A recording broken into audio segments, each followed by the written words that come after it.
yield myself such time as I may consume. Gentleman is recognized.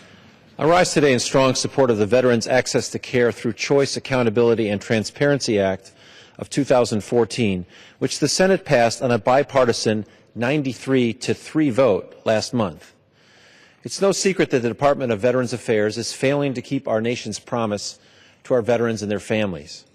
Ensuring that our veterans have access to the medical care and benefits that they have earned is one of the most important jobs of Congress and a top priority of mine given the more than 200,000 veterans who live in San Diego County. In recent months, failures at the Phoenix VA and other facilities across the country demonstrated a culture of complacency and ineptitude that is unacceptable and must change. And at this time, Mr. Speaker, I'd like to yield 3 minutes to my colleague from Phoenix, Kirsten Sinema. Gentlelady from Arizona is recognized. Thank you, Mr. Chair. I thank my colleague from California, Mr. Peters, for offering this motion to instruct and for his leadership and work on behalf of veteran and military families. This motion urges House conferees to accept language in the Senate bill that ensures post-9/11 veterans receive in-state tuition at colleges and universities regardless of their home state. This concept was overwhelmingly supported by the House of Representatives when it passed the GI Bill Tuition Fairness Act in February. I'm a co-sponsor of the GI Bill Tuition Fairness Act, authored by Chairman Miller, and I appreciate his bipartisan leadership and dedication to improving opportunities for veterans. Tuition fairness gives our veterans a better chance to achieve the American dream. In April 2011, as a state senator, I authored and led the effort to pass the same law in Arizona, and I'm proud to now be a part of the national effort to make college more affordable for our veterans. As David Lucier, president of the Arizona Veterans and Military Leadership Alliance, said, this is an opportunity to create the next greatest generation by investing in our veterans as they move out of uniform to being scholars, to becoming national and global leaders. I couldn't agree more. Acting on tuition fairness is the right thing to do. Acting on a VA reform bill is also the right thing for Congress to do. But in Arizona, we're not waiting for Congress to act. We're making sure that veterans receive the care they need right now. In Phoenix, we recently co-hosted the Veterans First Clinic, which brought together community providers, the Phoenix VA, and over 20 veteran-serving organizations to help veterans access services. We're leveraging community-based providers to ensure that veterans receive timely access to care, and we are holding the VA accountable through monthly reporting meetings. We are moving forward while Washington drags its feet, because in Arizona, we believe that veterans and their families should come first, but more action is required. I appreciate the bipartisan work to advance a VA reform bill, especially from Chairman Miller and Ranking Member Michaud. And I call on the conferees to move quickly to produce common-sense reforms that can be signed into law. By working together, we can address this crisis and create a VA system that our veterans deserve. Again, I thank my colleague from California for offering this motion, and I yield back. Gentlelady yields back. Thank you. I thank my colleague from Phoenix, Ms. Sinema. And while San Diego's VA centers have performed better than most and the backlog of benefits claims has been reduced significantly in my region, we can't ignore the larger structural reforms that the entire VA system clearly needs. In San Diego, my district office staff has been working to help veterans and their families who have experienced the bureaucratic red tape at the VA firsthand. Since coming to Congress last year, we've handled more than 400 veterans' cases and have recovered more than $750,000 in benefits to which these veterans were entitled. I've also focused on ways to make the transition from active duty service back to civilian life an easier one for our veterans and their families. Last year, I engaged with military commanders, nonprofits, and veterans advocates to launch the Military Transition Support Project. This collaborative community effort will provide a central hub of information for service members as they become veterans and search for housing, employment, and benefits. It's on its way to being a national model and doesn't cost the federal government or taxpayers a dime. The experience of Dr. Howard and Jean Somers, constituents of mine from Coronado, has only added to my urgency in addressing and reform at the VA. The Somers' son, Daniel, served our country in Operation Iraqi Freedom.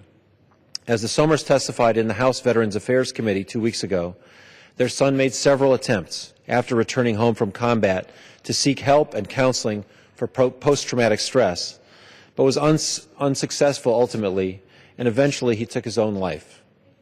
The VA system failed Daniel Somers, it failed his parents, and it's unacceptable.